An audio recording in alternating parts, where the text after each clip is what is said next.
Please, just talk to me. Talk to you. It's over. I'm done. The moment she pulled away, the laughter around us felt louder than it should have. Not because it was cruel, but because it was careless. People laughed the way they do when they think something awkward is harmless. I stood there smiling, hands still half raised as if nothing unusual had happened. We were at a friend's house. One of those polished gatherings where everyone pretends their lives are perfect for 3 hours straight. Soft music, expensive drinks, rehearsed smiles. My wife had been glowing all evening, animated, sharp, effortlessly charming, just not with me. I leaned in to kiss her, nothing dramatic, nothing intimate enough to make anyone uncomfortable. She turned her head away and said, loud enough for a few people to hear, "I'd rather kiss someone I don't know." A couple of people chuckled. Someone raised their eyebrows.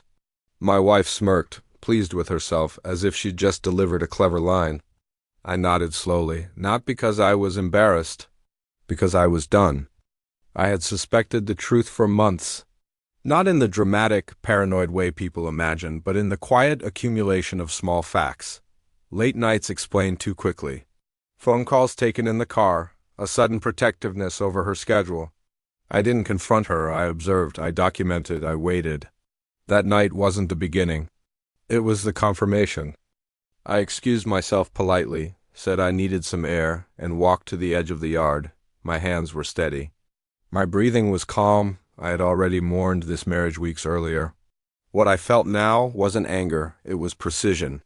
When I re-entered the room, I didn't raise my voice, I didn't accuse. I simply addressed the room. "She's right," I said calmly. "Kissing strangers does seem easier." The laughter stopped. I looked directly at the man standing near the drinks table.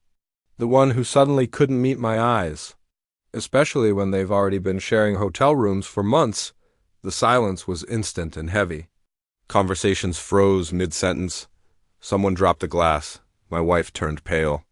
I didn't explain further. I didn't list evidence. I didn't need to. The truth doesn't require decoration when it finally arrives. I placed my drink down, thanked our host for the evening, and walked out without another word. I didn't go home. I went to the apartment I'd quietly secured weeks earlier. Empty, clean, anonymous. I slept deeply. The next morning I disconnected my phone from our shared plan. I moved money I'd already separated legally. I left behind nothing sentimental, only what was necessary for closure. When she woke up, the house was quiet. No confrontation. Just absence. By noon, the messages started, confused at first, then angry, then pleading. I read them without replying. People assume silence is weakness. They're wrong. Silence is control. Within days, the story spread, not the one she would have chosen, but the one that followed evidence. Affairs thrive in shadows. Once exposed, they collapse under their own weight. Her friends stopped calling. Her workplace started asking questions. The man she thought was worth humiliating me for disappeared the moment consequences appeared. She tried to reach me through family, through mutual friends, through apologies that arrived too late and explanations that didn't matter anymore. I met her once, briefly, in a neutral place. She cried. She blamed stress. She said she never meant to hurt me. "I believe you," I said honestly. "You just didn't care enough not to." That was the last real conversation we had. The divorce wasn't dramatic. Preparation removes drama. Documents speak better than emotions. Truth doesn't need volume. Months later, my life was quieter, but stronger. Relationships became simpler. Trust felt lighter when it wasn't constantly tested. I slept better. Laughed more. Ate dinner without tension sitting across from me. People sometimes asked if I regretted how I handled that night. If public exposure was too harsh, I always answered the same way. I didn't embarrass her. I stopped protecting a lie. Years passed.